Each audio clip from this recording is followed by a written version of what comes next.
All barricades erected. Area locked down.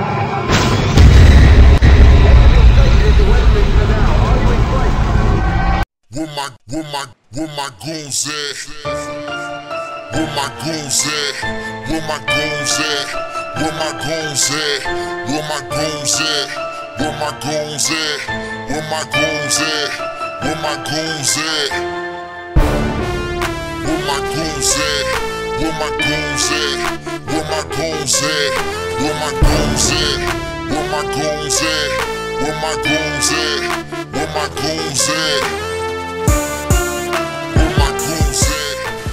Boom, bitch! What's going on, ninjas? That's my yacht right there. You like? Crystal blue water, white sand, and yep, you guessed it. I've taken my talents to South Beach.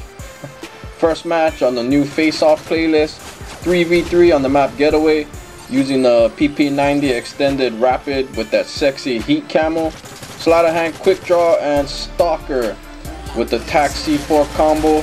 I call this my crack mode class. You'll see why in a bit.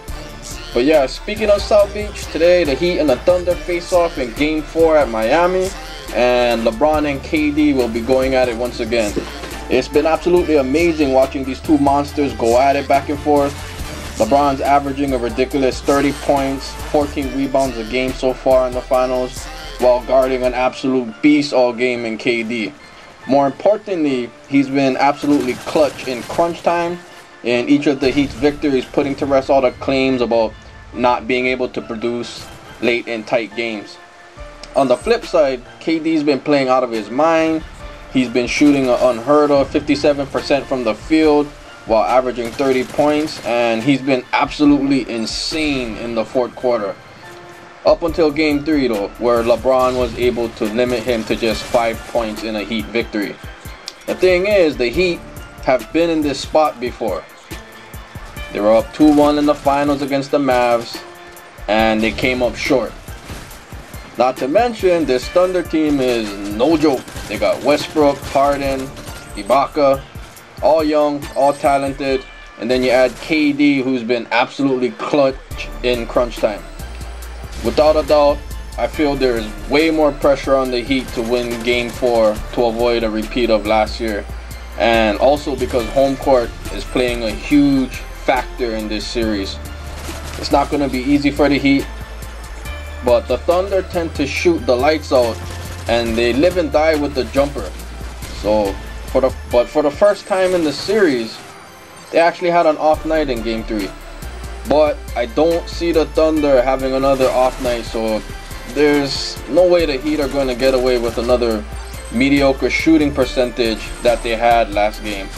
But in general, the Heat as a team, they've been kind of suffering from a lack of, insufficient perimeter shooting.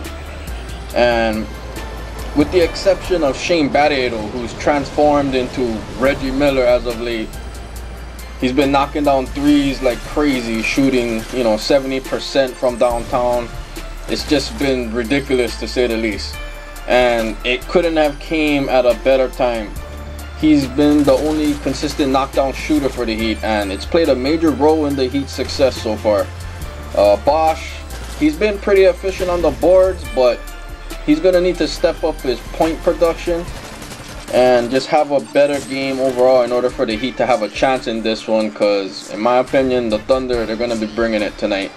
It's going to be a tough one to pull off.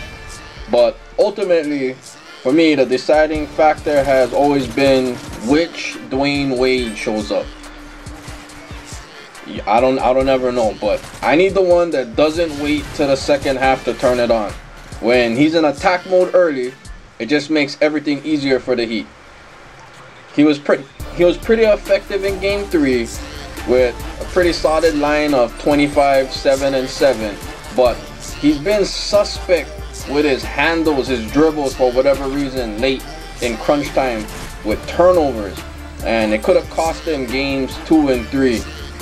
But I don't know, overall, you can't really complain right now as an NBA fan. We're getting everything we can ask for. You got the Heat, Thunder, one of the best matchups. This is definitely going to go down in history as one of the greatest NBA Finals series of all time. with two of the best players, just trading blows like a heavyweight title prize fight. Except this one's not rigged. Yeah, damn, Pacquiao got ripped. Anyway, who's gonna blink first? I have no idea. So far, neither LeBron or KD have. Either way, it's gonna be awesome to watch. You got LeBron, Wade, Bosh versus KD, Westbrook, and Harden. I can't think of another NBA Finals matchup that had two three-headed monsters like this going at it of this caliber. But other than that, this is SCRATCHONEMORE. As always, thanks for watching. See you guys on the flip side. I'm out. Peace.